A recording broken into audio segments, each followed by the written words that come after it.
Communication du commandant. Géopolitique. L'honneur. Analyse. Les marins. Débat. Poste de combat. Périscope, le podcast du Centre d'études stratégiques de la Marine. Patrick Sauce. Bonjour et bienvenue dans ce deuxième épisode de la saison 2 de Périscope, le podcast qui fait le tour d'horizon des grands enjeux géopolitiques, stratégiques et bien sûr militaires de ce qui occupe 70% de notre planète, les mers et les océans.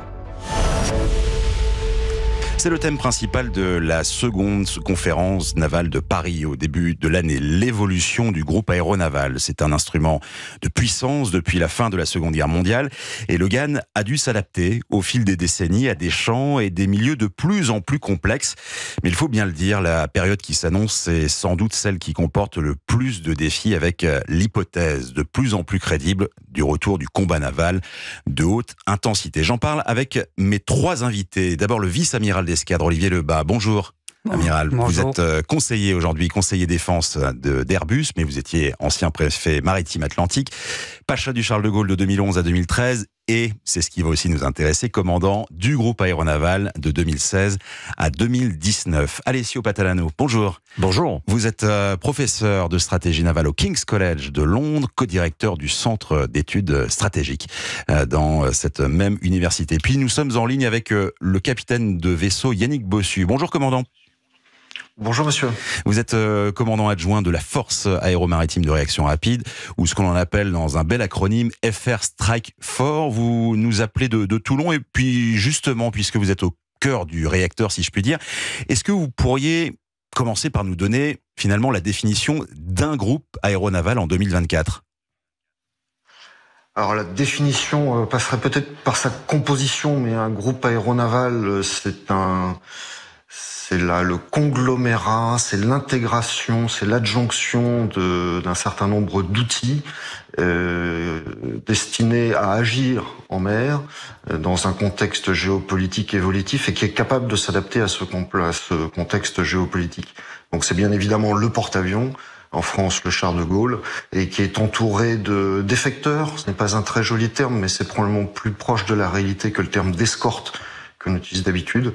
Donc on lui adjoint des frégates, un pétrolier ravitailleur, un sous-marin, un avion, et puis bien sûr son groupe aérien embarqué.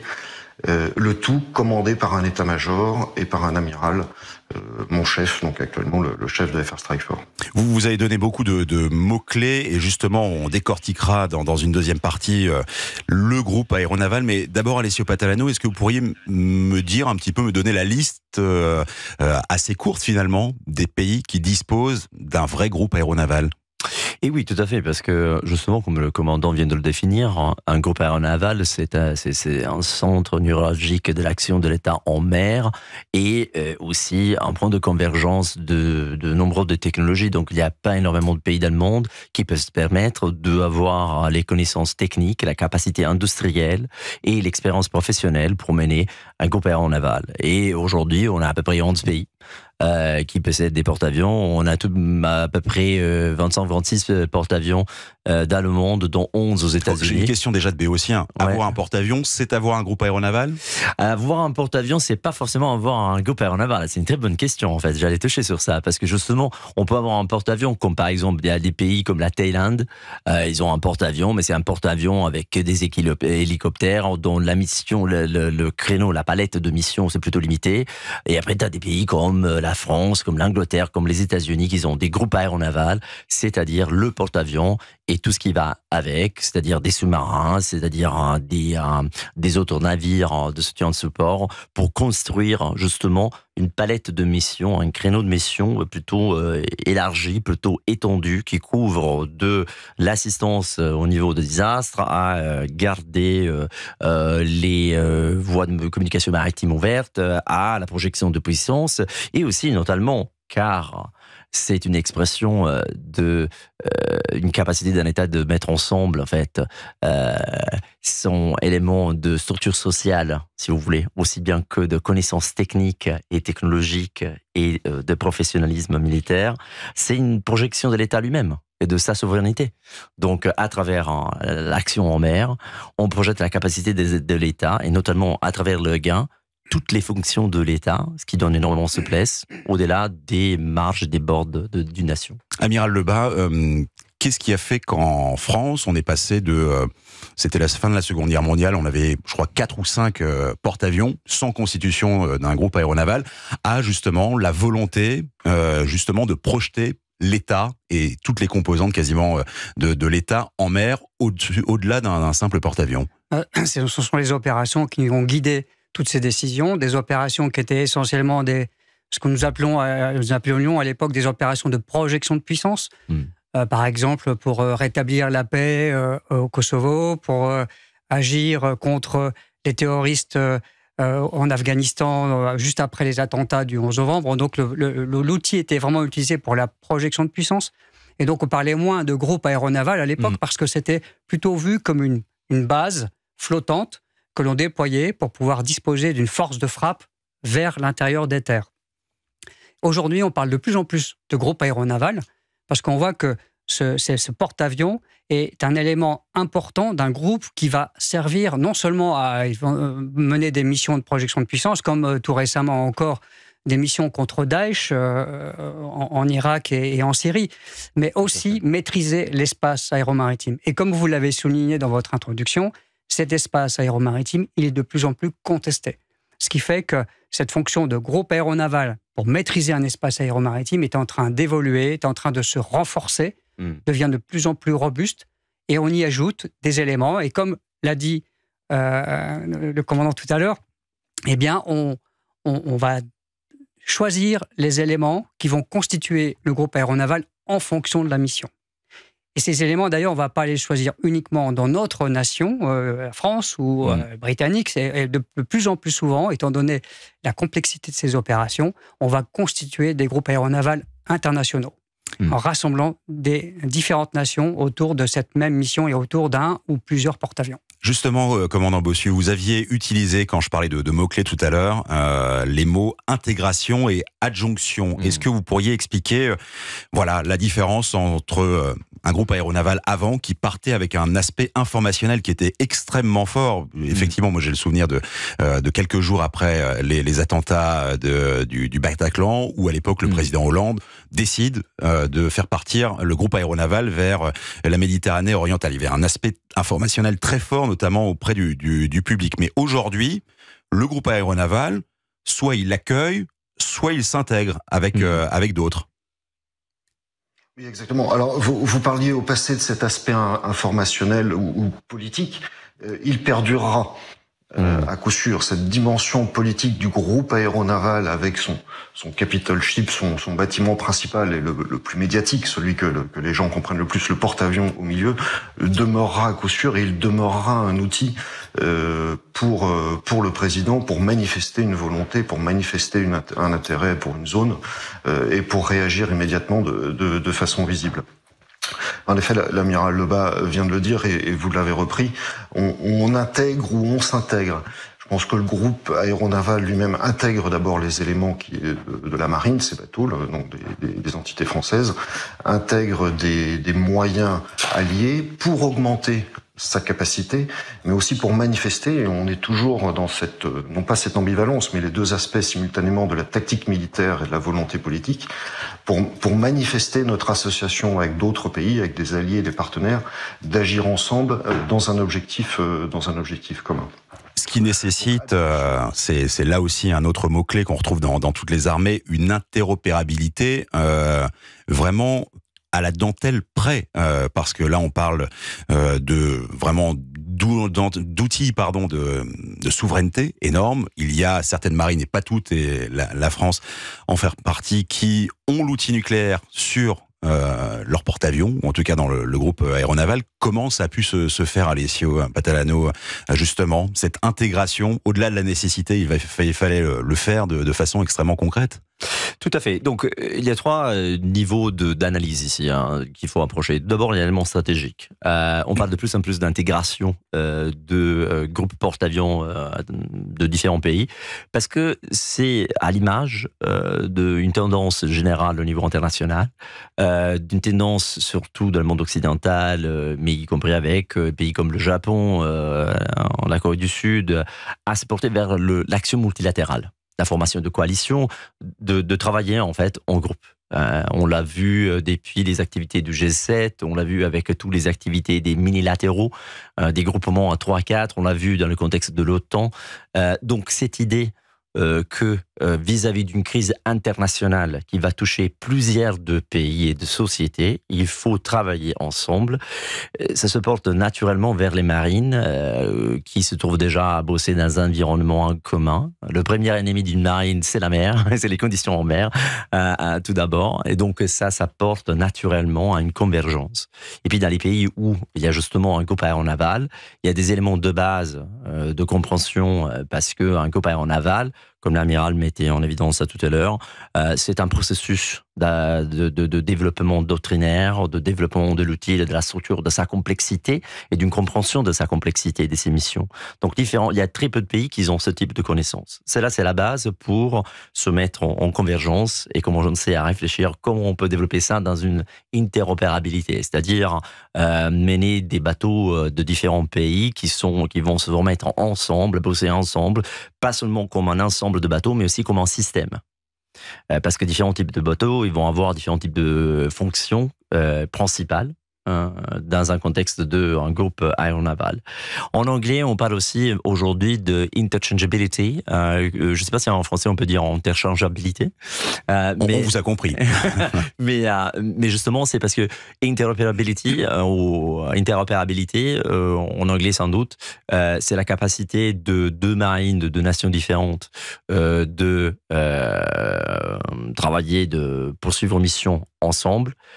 Interchangeabilité, c'est un niveau supérieur, c'est-à-dire avoir des systèmes de communication, des systèmes de faire partie en fait de ce réseau de l'intérieur, d'être complètement intégré et être complètement interchangeable. C'est-à-dire aujourd'hui, il me faut un bateau pour soutenir le groupe aéronaval. On a un bateau qui est déployé ailleurs. Alors il y a un bateau français ou italien plutôt qu'américain. On va l'intégrer dans le système rapidement, tel que le réseau, le système et toutes ses missions n'a pas de changement au niveau de l'efficacité des effets qu'on veut produire. Donc ça, c'est très important. Et au niveau pratique, il y a toute une série d'initiatives. Il y a les exercices, il y a les entraînements, il y a les échanges entre officiers, il y a les échanges entre états-majors pour comprendre les doctrines. Et il y a aussi des initiatives comme l'initiative européenne pour le groupe aéronaval multilatéral européen, dans lequel les 4 pays avec des groupes aéronavals, ils sont en train de développer des doctrines qui leur permettra de travailler en commun.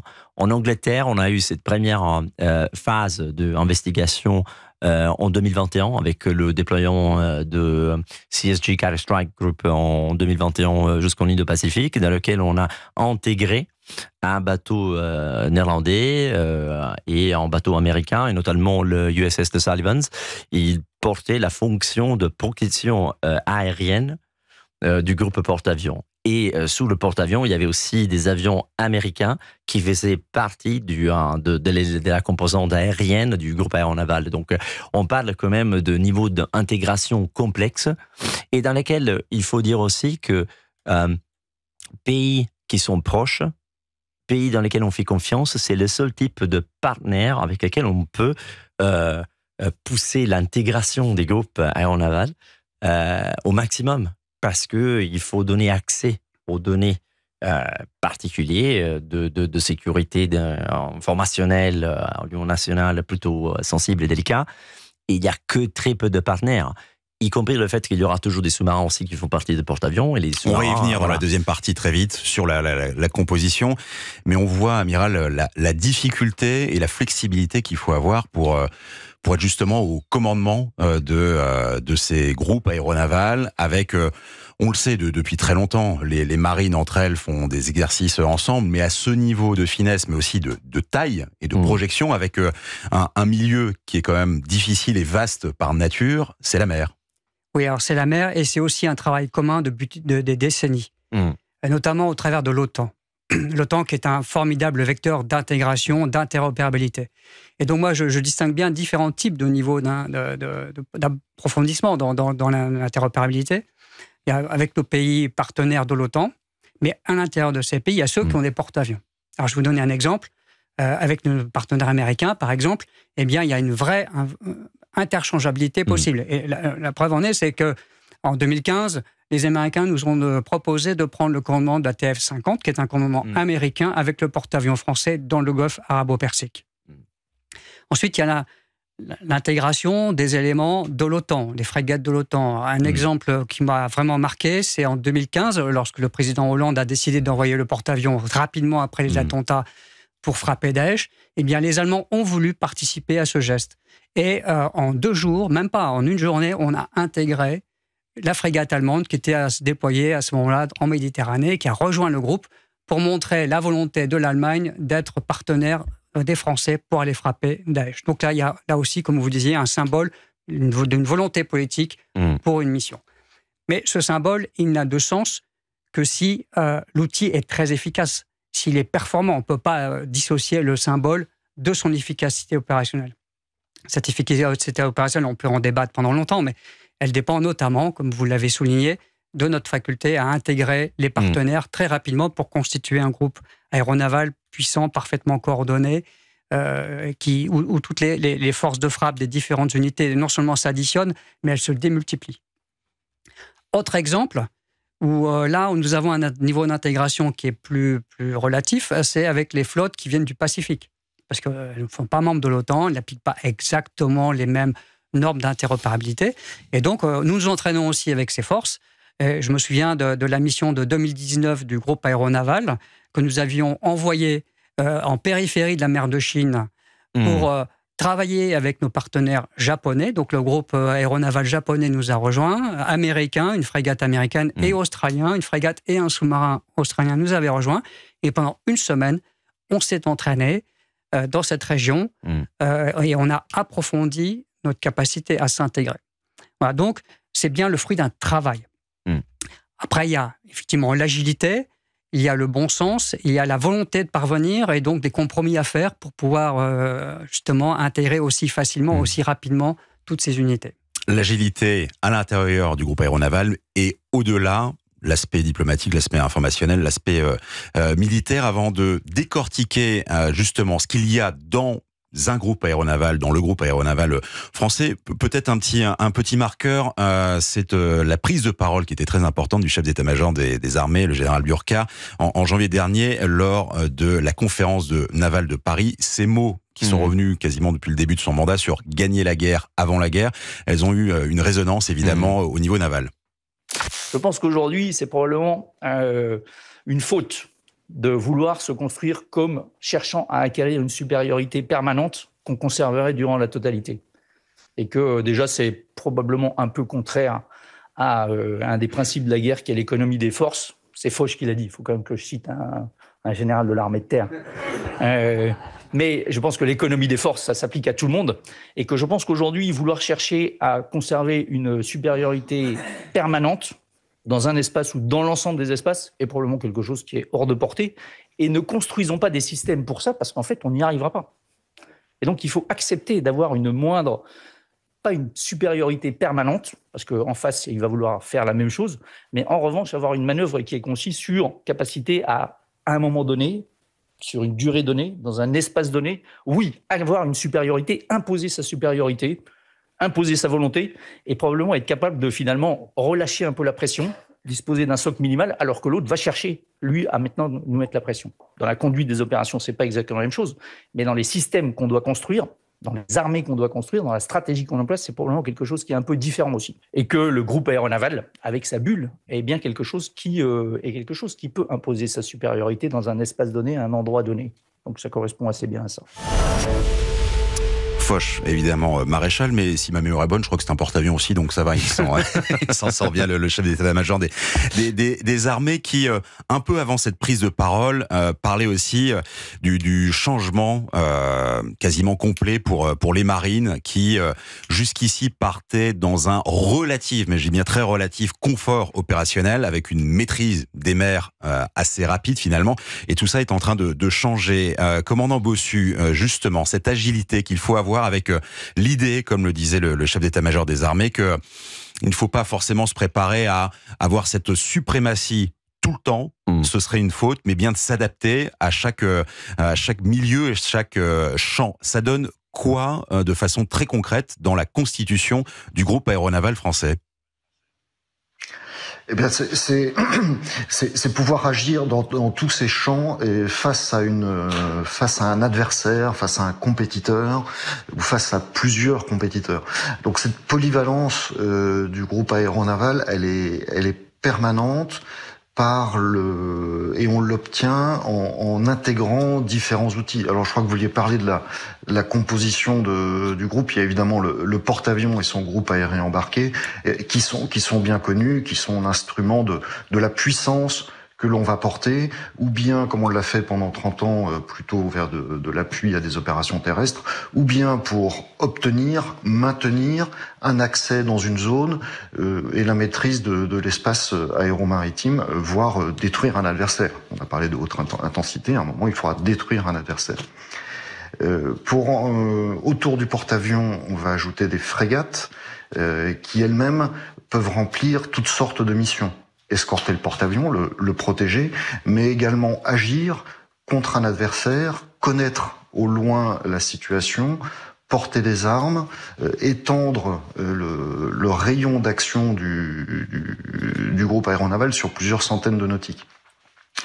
Le sous-marin, qui lui est également un outil particulièrement précieux par sa discrétion, par son ubiquité, il est partout. Il fait peser une menace latente sur un adversaire et peut aussi éclairer la vision du groupe aéronaval très loin ou porter ses armes, le feu, très loin du porte-avions. On peut ajouter également des avions basés à terre, les Atlantique II, qui eux-mêmes, judicieusement placés, peuvent contribuer à la manœuvre. Et puis enfin... et ce sera le dernier que j'évoquerai, le groupe aéronaval doit durer à la mer, et pour cela, il a besoin d'un pétrolier ou deux pétroliers ravitailleurs. Vous connaissez maintenant le bâtiment ravitailleur de force, le Jacques Chevalier, qui est en cours d'admission au service actif, qui là aussi va lui permettre de durer, de se déplacer, de demeurer mobile et de pouvoir agir loin, longtemps et en permanence. Amiral, on a l'habitude auprès du grand public de parler d'une bulle autour du porte-avions, mais de ce que je comprends auprès du commandant Bossu, c'est que c'est plutôt une colonne finalement qui évolue, qui va des fonds sous-marins jusqu'à l'espace qu'on a à peine évoqué jusqu'ici. Je crois que c'est d'ailleurs vraiment l'un des points particuliers dans les discours du chef d'état-major de la marine, pour le coup, ce côté vraiment de haut en bas qu'il faut absolument maîtriser. Oui, tout à fait. Donc, c'est vraiment même un cylindre. Et un cylindre à très large rayon d'action. Je vais prendre l'exemple du déploiement contre Daesh du groupe aéronaval en 2016. Et à l'époque, les Russes s'étaient installés à Tartouche, en Syrie, et cherchaient à dénier l'accès des Français dans le canal de Syrie, voulaient nous écarter, nous empêcher de manœuvrer. Et donc utiliser leurs frégates, leurs avions, etc., dans ce but. Mais c'était plutôt un choc des volontés. Vous voyez, la guerre avant la guerre, la volonté de maîtriser son espace aéromaritime.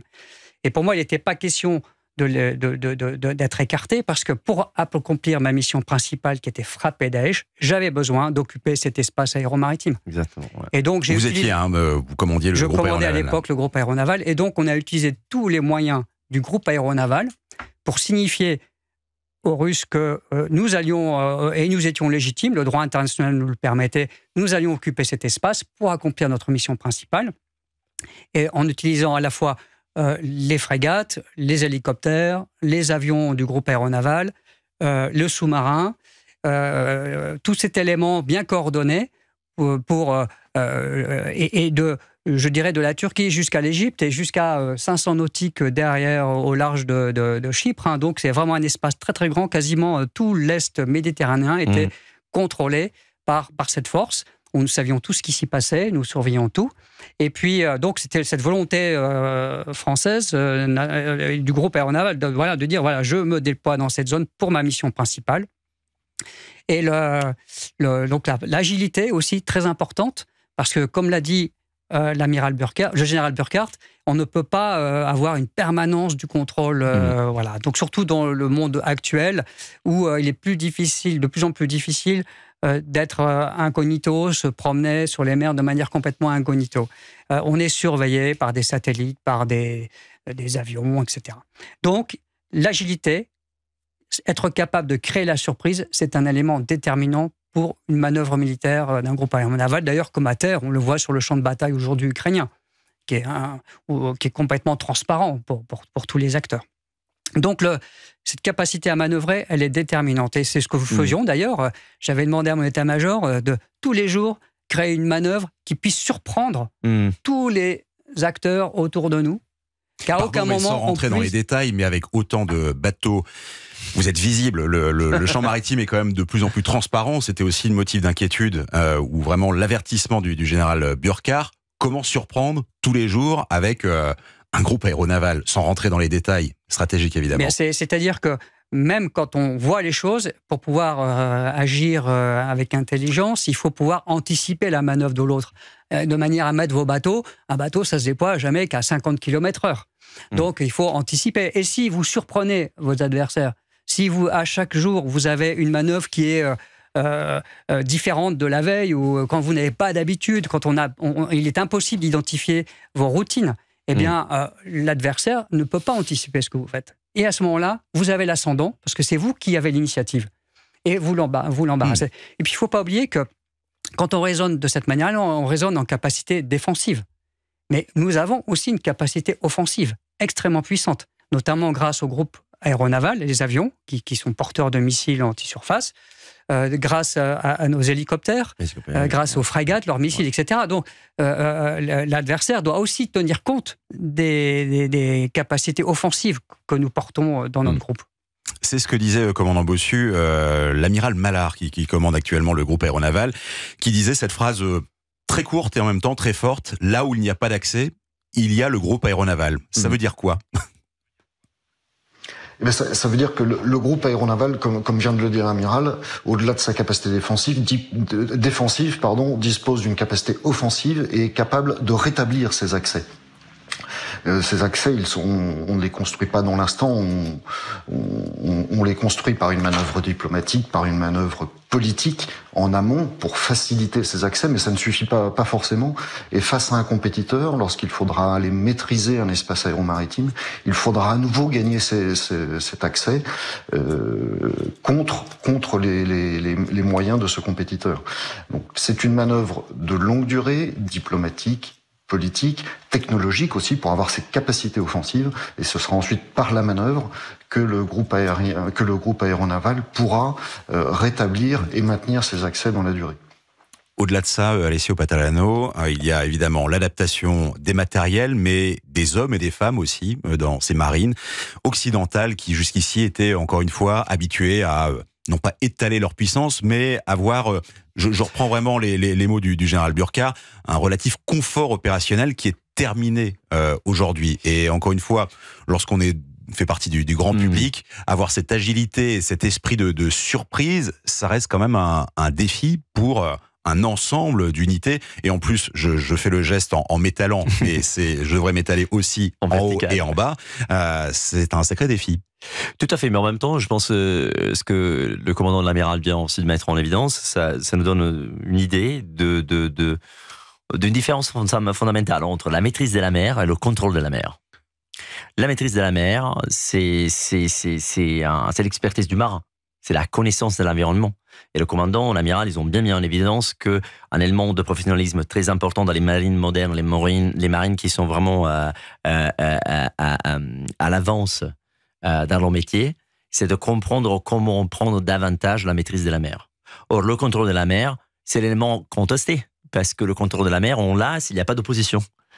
Donc c'est plus une question, si vous voulez, personnelle au niveau de l'organisation, c'est une question de rapport de force, de rapport entre deux types de professionnalisme, deux types d'engagement, de deux oppositions politiques qui se traduit jusqu'à la structure, la force, la structure et comment on mène les bateaux.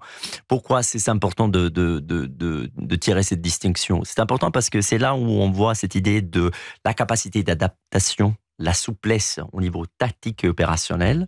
C'est le résultat de la convergence entre une maîtrise et donc le professionnalisme de la force armée et sa capacité de réagir, comprendre et clairement avoir bien préparé son dossier par rapport au type de contestation et d'opposition qu'ils vont rencontrer lorsqu'ils ont déployé. Et donc encore aujourd'hui, vous disiez, Patrick, tout à l'heure, que l'environnement maritime, c'est devenu plus transparent. Oui, mais en même temps, c'est pas comme l'environnement terrestre. Parce que l'environnement terrestre, les êtres humains, ils peuvent l'occuper. En mer, non, on peut pas le faire. Et encore aujourd'hui, il y a des brouilles. On parle d'opérer à côté des côtes, en proximité des côtes. Il y a énormément de brouilles, il y a énormément des éléments qui empêchent de voir clairement. Il y a les activités sous-marins, qui est en pleine mer, c'est encore très difficile. C'est notamment en anglais, c'est pas the science of anti-submarine warfare, it's the art of anti-submarine warfare, parce que c'est de l'art. Il y a une différence de cette maîtrise. Donc, je trouve que la capacité de surprise, c'est vraiment la réflexion d'une maîtrise de la mer et une conscience du défi du contrôle de la mer. Et je trouve que dans les exercices, dans les activités dans lesquelles nous, on essaie au niveau tactique et opérationnel de nous porter ces défis dans notre capacité de mener des activités au quotidien, c'est très important pour développer justement cette capacité de relever le défi et d'y faire face. Je vous donne un exemple, notamment pendant les déploiements des bateaux anglais en Indo-Pacifique. On sait désormais que quand on passe dans la mer de la Chine méridionale plutôt que de la mer de la Chine orientale ou à côté de l'étroit de Taïwan, les bateaux ou les navires chinois, ils sont toujours présents. On n'est jamais tout seul quand on se déplace dans ce type de théâtre, mais en même temps, ça devient aussi une opportunité de justement traduire notre maîtrise dans une capacité de contrôle limitée en comprenant comment le potentiel adversaire il essaie de développer sa propre maîtrise et justement réaliser à travers le professionnalisme de notre force, de notre hommes et femmes qui sont sous les navires, de développer une capacité de surprendre l'adversaire quand il faudra. Surprise et des hommes et des femmes sur les bateaux ou sous l'eau dans les sous-marins. Justement, ça va être l'objet de la chronique L'œil du Michi. Bonjour Arthur. Bonjour Patrick, bonjour à tous. On va parler justement de ces bateaux, de ces sous-marins, sans hommes ni femmes. Ce sont les drones de surface et les drones sous-marins. Effectivement, et on va pas bouder notre plaisir car le sujet est d'actualité. Et on ne citera pas la guerre des drones dans le conflit russo-ukrainien ou encore la présence de drones Houthis au large du Yémen. C'est simple, le drone est partout. Pour rappel, en mer, on trouve 3 types de drones. Les drones aériens, les UAV, les drones de surface, les USV et les drones sous-marins, les UUV. Ces 3 types de drones correspondent à 3 usages différents. Par exemple, les drones de surface peuvent être utilisés dans la guerre des mines, mais aussi dans des batailles opposant différents bâtiments entre eux, pour attaquer sous forme d'essaims de drones, par exemple. Côté Marine nationale, notre spécialité à nous, c'est les gros drones sous-marins, les XL UUV pour Extra Large Unmanned Underwater Vehicle. Et justement, on en est où actuellement ? La machine est lancée, si on peut dire. Fin de l'été dernier, le prototype XL UUV développé par Naval Group a achevé ses qualifications. Ce sera une pièce maîtresse du projet UCUV, un programme d'armement dont l'accord cadre a été notifié par la DGA le 28 décembre dernier, donc des projets sont en cours, des marchés vont se créer, et à raison, il faut dire que ces technologies nécessitent des fonds financiers importants pour arriver à maturité. Avec leur IA intégrée, les drones sous-marins sont de véritables bijoux de technologie. Ils doivent naviguer dans les fonds marins en toute discrétion et en totale autonomie. On imagine bien la prouesse que ça va demander aux ingénieurs. Et justement, pour rester un peu dans le sujet du jour, quel impact ça peut avoir sur le groupe aéronaval ? Un grand nombre. Selon moi, les drones risquent d'être au cœur des stratégies navales futures. On en a largement parlé lors du podcast avec le capitaine de vaisseau Laverne, mais l'intégration des drones et de l'intelligence artificielle va transformer la nature des combats navals. On va passer d'une confrontation entre des groupes de bâtiments à une confrontation entre des réseaux qui regroupent des navires de surface, des sous-marins, des aéronefs et des drones. Dans certains documents, l'IFRI parle même de réseau aéronaval, ce qui illustre bien le rôle clé des groupes aéronavals dans le futur. Ces derniers devront adapter profondément leur structure pour déployer un réseau complexe qui générera de nouveaux effets tactiques sur terre comme en mer. Et au-delà des drones, on risque aussi de voir apparaître de nouveaux types de bâtiments, comme des porte-drones ou des bâtiments autonomes. Et ça illustre bien la complexification des interactions entre, d'un côté, des unités de plus en plus connectées, et de l'autre, la gymnastique intellectuelle que ça va demander pour manœuvrer ces nouveaux ensembles. Une gestuelle qui se passera sur terre ou sur mer, c'est-à-dire que la place des marins, elle se situe où là-dedans ? Alors, elle risque de se réduire, et ça, c'est un point qui est intéressant et qui a été soulevé par Benoît de Guibert de la revue Défense Nationale. Avec l'arrivée des drones sur et sous les mers, la part laissée aux équipages risque de réduire légèrement. Alors, bien sûr, on n'en sera jamais au point du plus personne en mer et tous à terre, mais ça va inévitablement entrer en ligne de compte. Plus de machines, ça veut dire plus de complexité, mais aussi une certaine économie des coûts. Bah oui, ça fait moins de monde à payer sur le bâtiment. Ainsi, là où l'arrivée des drones au sein du combat naval risque d'avoir un réel impact, c'est sur les rapports de force entre puissances. Auparavant, les grandes flottes étaient composées de groupes aéronavals humains, mais ça va changer. Il risque d'y avoir une prime aux puissances utilisant au mieux les drones et leur déploiement, donc avec moins d'hommes aux mers et potentiellement plus depuis la terre. Et ça ferait presque mentir Aristote, qui disait la chose suivante: il y a 3 sortes d'hommes, les vivants, les morts et ceux qui vont en mer. Merci Arthur, c'était la chronique L'œil du midship. Amiral, alors on peut parler réduction des coûts, on peut aussi parler d'économie de force. Et finalement, on est dans ce sujet-là, on parle beaucoup d'économie de force. Sur le sujet terrien, aérien, mais on en discutait un petit peu avant ce podcast avec Alessio également. Il peut y avoir de l'attrition sur un champ de bataille à terre, mais l'attrition au niveau maritime, c'est un navire qui coule et c'est terminé, grosso modo, pour une bataille. Et donc l'économie de force que pourrait engendrer l'activité des drones, ça peut être un sujet, y compris pour un groupe aéronaval. Alors, un coup porté contre un bâtiment, c'est pas forcément un bâtiment qui coule. Les bâtiments sont construits pour résister au choc, pour pouvoir même continuer à combattre malgré les coups reçus.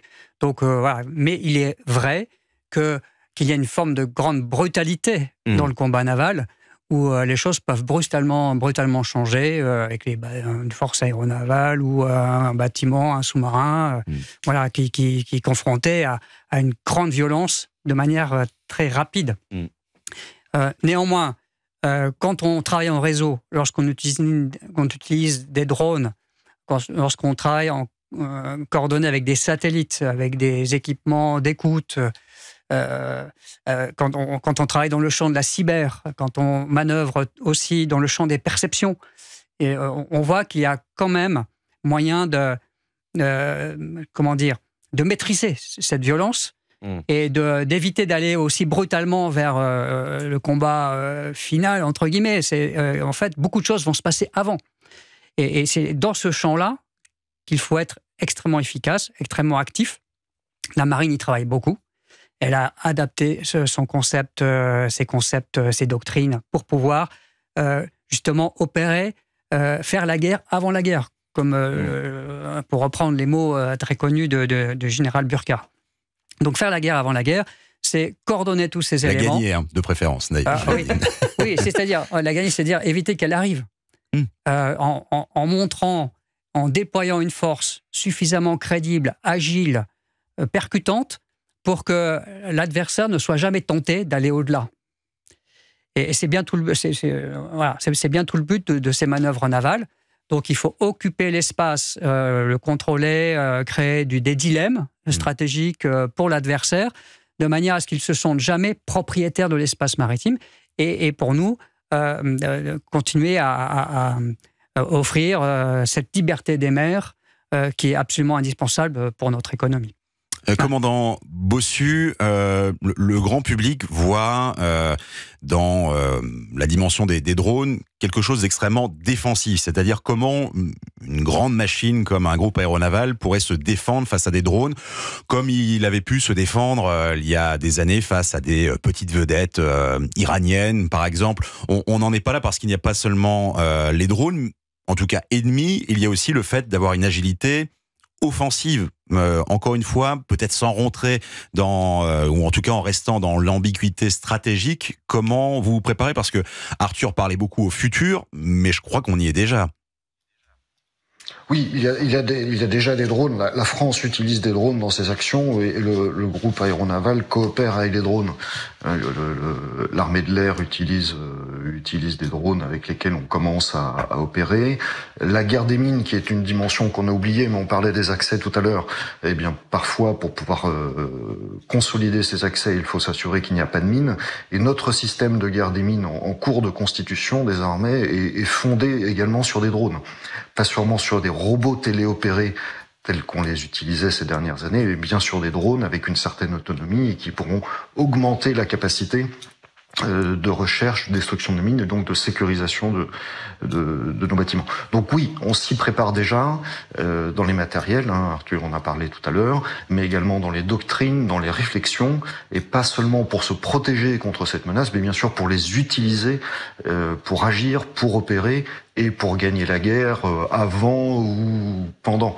Et donc vraiment, Aristote avait raison à son époque, mais peut-être que maintenant sa phrase sera il y aura toujours 3 types d'hommes, les vivants et les morts, et ceux qui agissent sur la mer, sans parfois y aller, même s'il faudra toujours des marins sur des bateaux pour commander au plus près, percevoir l'environnement, percevoir la menace. Alessio Patalano, on va vers ça, c'est-à-dire le Aristote 2.0, les vivants, les morts et ceux qui agissent sur la mer. J'ai bien aimé cette phrase du commandant Bossu.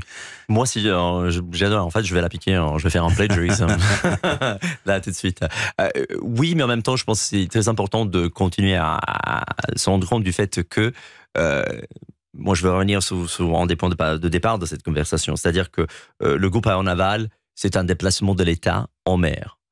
Et ça a des implications politiques, diplomatiques. Et donc, les hommes sous les bateaux, ils vont toujours rester énormément importants pour projeter en temps de paix, en temps de crise, en capacité de réponse de crise, le visage humain d'un État. Donc ça, je pense, une réduction des équipages, clairement, c'est normal. Mais il ne faut pas oublier qu'on ne va pas vers une dimension dans laquelle, en mer, on n'aura que des bateaux autonomes et indépendants qui vont se déplacer. Parce que les fonctions des marines, c'est surtout de vaincre la guerre avant la guerre. C'est que ce soit de diplomatie, plutôt de dissuasion.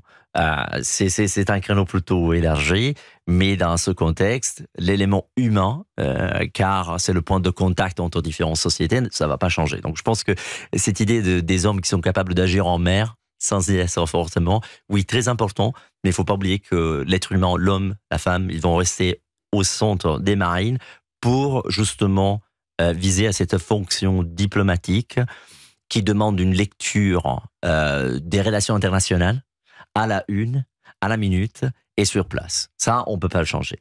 Par contre, ce que je réfléchissais, c'est aussi une question, cette idée des drones et tout ce qui est autonome aujourd'hui, clairement on le voit, le futur c'est déjà dans le présent. En même temps, je pense aussi qu'il faut réfléchir sur le fait que historiquement, le rapport entre développement de nouveaux outils technologiques et la capacité de les intégrer au niveau doctrinaire, donc pour transférer en performance en fait un élément, un outil technologique, c'est un dialogue entre défense et attaque. Donc, c'est-à-dire que de la même façon qu'on est en train de réfléchir comment utiliser les drones pour augmenter la capacité d'attaque, notamment on le voit avec les outils dans la mer Rouge, mais il y a aussi un élément de défense. Donc je pense cette idée que les drones, ils vont remplacer les flottes ou ils vont rendre les flottes plus vulnérables, c'est un concept relatif parce que cette souplesse doctrinaire d'évolution continue surtout à l'intérieur du groupe aéronaval, c'est un discours que ça a toujours existé, que ça existe encore aujourd'hui, et donc ça va changer ce rapport, cet équilibre entre défense et attaque, et de la même façon donc remettre au milieu de cette conversation la polyvalence, la résilience, la capacité d'adaptation du groupe aéronaval. Donc dans ce discours, je ne vois pas encore dans la dimension d'aujourd'hui dans quelle mesure les drones et l'intelligence artificielle sont en train de radicalement changer cet équilibre entre défense et attaque, dans lequel, de la même façon que les drones avancent, la défense contre les drones aussi avance. Et donc, ça garde ce groupe aéronaval au centre de notre débat d'utilisation stratégique, surtout pour sa polyvalence et sa capacité d'adresser différents types de problématiques, menaces et tout ça. Je vous remercie, Alessio, de m'amener vers la dernière partie sur... je dirais un peu la prospective sur les défis qui attendent le groupe aéronaval français. En l'occurrence, Amiral, vous avez déjà expliqué les différentes adaptations au cours de l'histoire, avec notamment des opérations de la mer vers la terre, l'arrivée ou le retour, en tout cas ce sera peut-être la première fois pour le groupe aéronaval, du combat en mer, cette hypothèse-là. Quelle, je dirais, marge de progression, pour rester dans notre propre ambiguïté stratégique, nous pourrions avoir pour le groupe aéronaval, on a beaucoup parlé d'intelligence artificielle, je crois qu'on est resté sur et sous la mer, mais on peut là maintenant évoquer aussi ce qui se passe au-dessus et dans le champ immatériel qui est immense et immensément dangereux, y compris sur mer. Qu'est-ce que vous donnez pas comme conseil, mais qu'est-ce que vous voyez dans l'avenir? C'est une question difficile. Alors, pour y répondre, je prendrai plusieurs tableaux. Déjà, ce qui fait une des forces majeures du groupe aéronaval, c'est sa capacité de renseignement. C'est sa capacité à comprendre son environnement grâce à la multiplicité des capteurs au-dessus de la surface de l'eau, sur la surface, mais aussi sous-marin.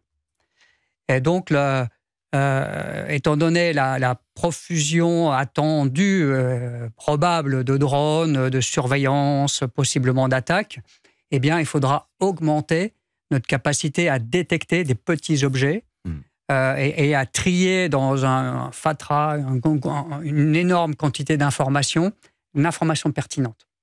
Donc, des algorithmes, de l'intelligence artificielle, capacité à traiter une énorme quantité de données. Donc ça, c'est un défi qui ne concerne pas seulement le groupe aéronaval, mais tous ceux qui agissent en mer.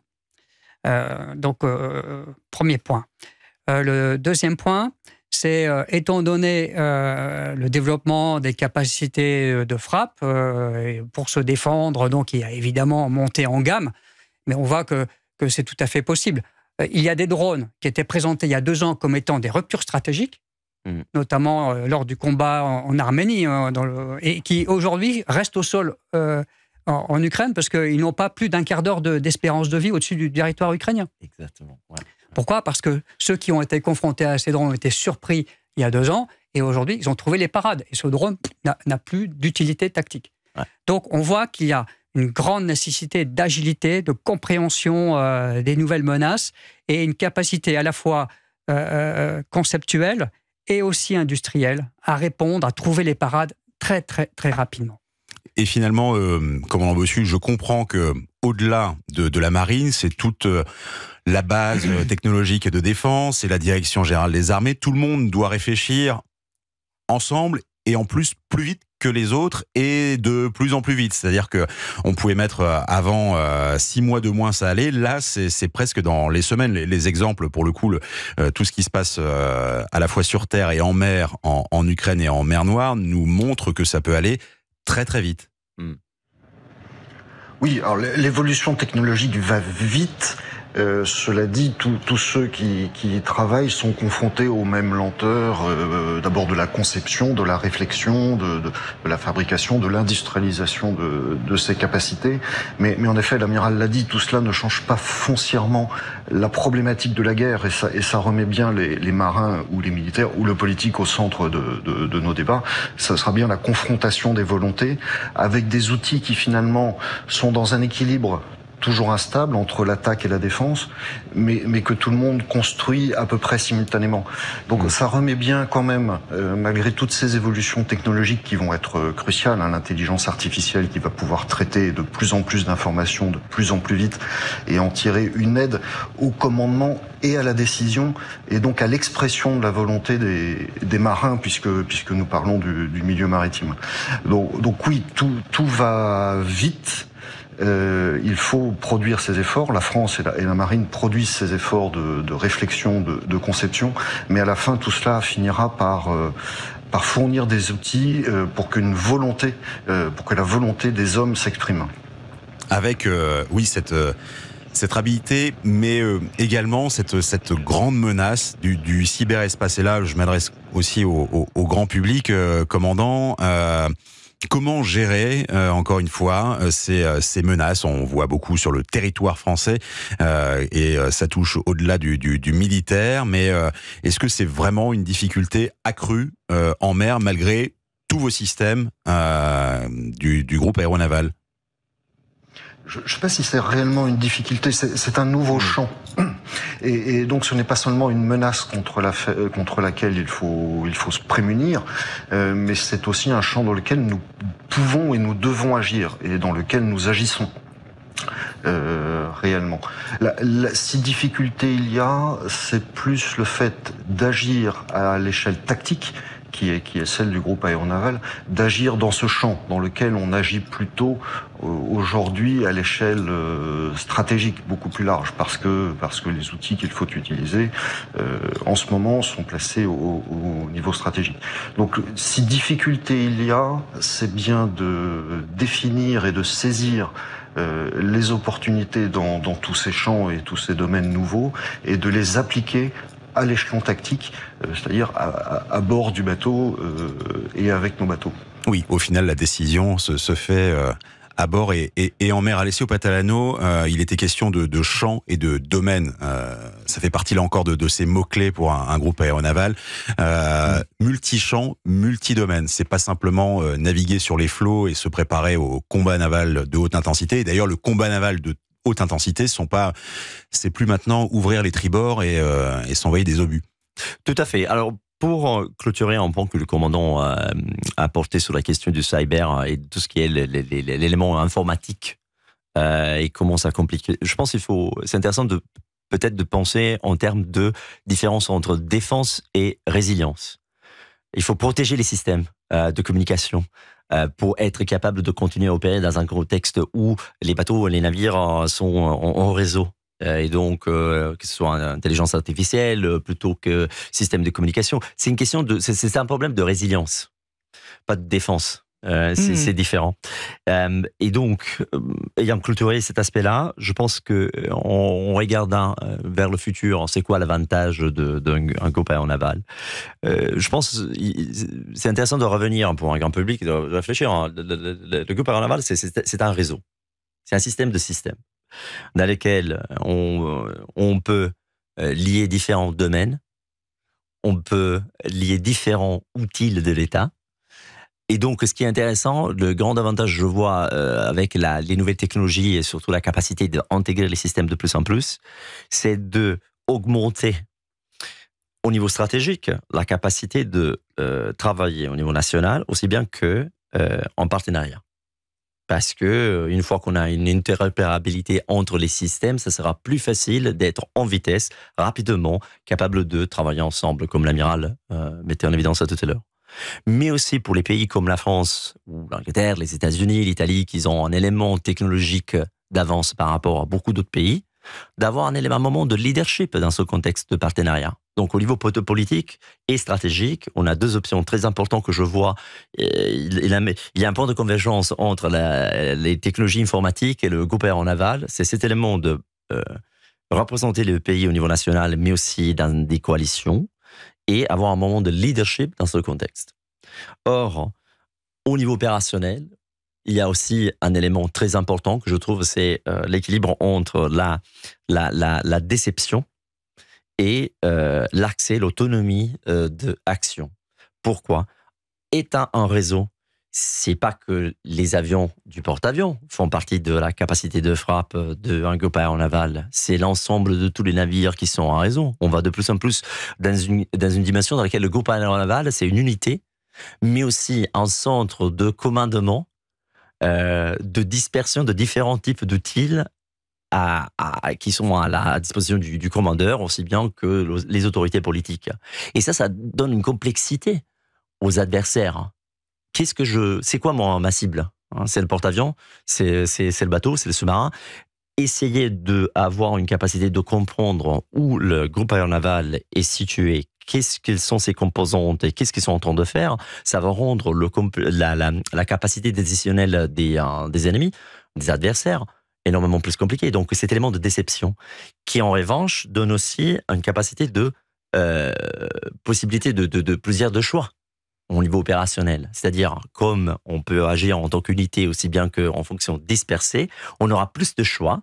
Choix de comment porter le défi aux adversaires, aussi bien de choisir comment moduler le niveau de complexité de ce type de défi qu'on veut mener aux adversaires, dans quelle mesure on va être proportionnel dans notre réponse. Donc je vois dans le futur du groupe aéronaval des éléments très importants qu'on a oubliés parce qu'on est toujours préoccupé pour la vulnérabilité de nos systèmes, mais en même temps il faut se dire que nous, on a conscience de nos vulnérabilités et on essaie aussi de les adresser en transformant cette conscience dans une opportunité. Et je vois ça au niveau politique et stratégique, partenariat, leadership, au niveau opérationnel, déception, capacité de choix. C'est le mot de la fin ou presque, amiral. Je vous voyais appuyer tout ce que disait Alessio Patalano, parce qu'on a beaucoup parlé effectivement de technologie et de bons à avoir, mais qui finalement pouvaient un petit peu s'annuler. Ce qui va faire encore la différence, et c'est là qu'on revient quand même à la nécessité d'avoir des marins, c'est le fait de s'entendre, quelque part cette notion d'équipage à grande échelle, entre alliés, et pouvoir justement avoir cet effet de surprise que vous évoquiez tout à l'heure. Oui, tout à fait. Un équipage, un groupe d'hommes, qui est animé d'une grande force morale, qui a une volonté d'imprimer sa marque, de garder l'initiative. Ça restera un des fondamentaux de la guerre, toujours en premier. Donc, et c'est le cas aujourd'hui. Et on ne parle pas seulement de nouveaux systèmes, de systèmes performants. C'est important, évidemment. La technologie nous tire vers l'avant en permanence. Mais c'est aussi dans la manière d'utiliser nos systèmes anciens. Et parfois avec une originalité, avec un petit supplément, soit technique, soit doctrinal, qui va faire la différence. Et donc, c'est toute cette ingéniosité, poussée, animée par une volonté de réussir, de gagner, qui fait la différence. Donc, parfois avec le soutien des industriels, parfois simplement en s'appuyant sur ce qu'on a dans nos mains en mer. Il ne faut pas oublier que le marin, quand il est en mer, il est tout seul. Et quand on parlait de drones, plus de marins, etc., moi je dis oui, certainement, mais attention, un bateau, ça tombe tous les jours un tout petit peu en panne. Et donc, le marin passe beaucoup de temps à réparer, à améliorer, à régler tout son matériel, alors qu'un drone, une fois que vous l'avez envoyé, eh bien, il faut compter sur lui. Et s'il y a un dérèglement de son système ou s'il tombe en panne, et on sait à quel point le milieu marin est extrêmement corrosif, contre toute la mécanique, contre l'électronique, eh bien, vous pouvez pas, vous perdez votre moyen. Donc, un des avantages d'avoir quand même des hommes à bord, c'est cette capacité à toujours améliorer, affûter, adapter l'outil en temps réel. Voilà. C'est peut-être le mot de la fin. Commandant, oui, alors je vais laisser tout à fait le mot de la fin au commandant Bossu, mais sans doute pour également appuyer ce que disait l'amiral sur, au final, et dans l'avenir, le marin, l'équipage, qu'il soit totalement français ou qu'il soit justement agrégé à des coalitions au sein d'un immense équipage qui est le groupe aéronaval, ce sera toujours lui qui aura, je dirais, le mot de la fin, pour le coup, malgré les bons technologiques. Oui. Je cherchais comment ajouter à ce que nos interlocuteurs ont déjà dit, mais oui, l'intelligence humaine, la volonté du marin, les raisons pour lesquelles il voudra gagner et se battre, finalement seront toujours les critères déterminants et d'action dans un environnement plus technologique, plus complexe, plus rapide. Et cette volonté sera facilitée, sera aidée par l'intelligence et la technologie, mais c'est bien toujours elle qui, à la fin, déploiera son originalité, son intelligence, pourquoi pas son art, pour gagner. En 2 mots, quand même, commandant, comment c'est possible, même si on est amis ou alliés avec d'autres, de garder cette notion d'équipage? J'imagine qu'il y a des valeurs maritimes communes, mais lorsque vous avez une frégate allemande, ou que vous avez le porte-avions américain, ou que tout l'état-major embarqué à différentes nationalités, il y a quand même des conceptions un peu différentes. Comment tout le monde met ça sous la casquette, si je puis dire? Eh ben parce que justement tout cela est sous une casquette, et j'ai été moi-même très surpris après quelques années de marine tout de même lorsque j'étais à Bahreïn pendant 6 mois l'année dernière avec des marins d'une quarantaine de pays où finalement nous sommes d'abord des marins. Alors certes avec nos histoires nationales, certaines conceptions, certaines habitudes culinaires pour commencer, mais au bout d'un moment, très rapidement, on se rend compte que nos expériences de marins sont tout à fait similaires, que ce soit, on a parlé tout à l'heure au chef d'état-major, que dans relation avec les autres armées, par exemple. En fait, toutes nos aventures, toutes nos histoires sont très similaires. Donc l'entente entre les marins, la solidarité des gens de mer, qui est connue aussi du grand public, s'exprime réellement, est une vraie réalité. Et finalement, travailler ensemble, agir ensemble, gagner ensemble, est assez aisé. Eh bien, il ne me reste plus qu'à vous remercier, commandant Bossu, pour vos mots et cette phrase. Donc, on va garder, il y a 3 sortes d'hommes, les vivants, les morts et ceux qui agissent en mer. Merci encore, vous nous appeliez de Toulon. Je remercie également Alessio Patalano, professeur de stratégie navale au King's College de Londres. Merci beaucoup. Et puis, je vous remercie aussi vice-amiral d'escadre Olivier Lebas. Vous êtes aujourd'hui conseiller de défense d'Airbus, mais vous étiez ancien préfet maritime Atlantique, ancien commandant du Charles de Gaulle et puis commandant du groupe aéronaval. Merci aussi Arthur Billat pour l'œil du midship qui nous a permis de mieux comprendre ce qu'était le groupe aéronaval français et ce qu'il va continuer d'être dans l'avenir. Cet épisode est bien sûr disponible sur le site du Centre d'études stratégiques de la Marine et sur toutes les plateformes de streaming. À très bientôt.